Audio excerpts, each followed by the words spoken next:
বাংলাদেশের reserve 32.7 billion dollar বাড়ছে রিজার্ভে, এটা ভালো কথা, কিন্তু মেজাজ খারাপ হয় এটা ভাবলে।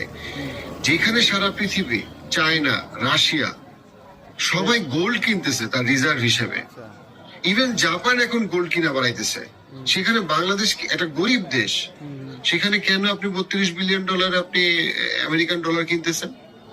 আচ্ছা, জেপি মর্গানের কথা তো আপনি শুনবেন। জেপি মর্গান হচ্ছে কি আমেরিকার টপ, যারা মানে যাদের কথা শুনে পুরো আমেরিকা ডিসাইড করে ইকোনমি কোন দিকে যাবে।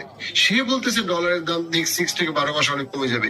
রে ডেলিও, যে 40 বিলিয়ন ডলারের উপরে তার হেজ ফান্ডের সাইজ, সে বলতেছে যে আমেরিকার ডলার কলাপস করবে।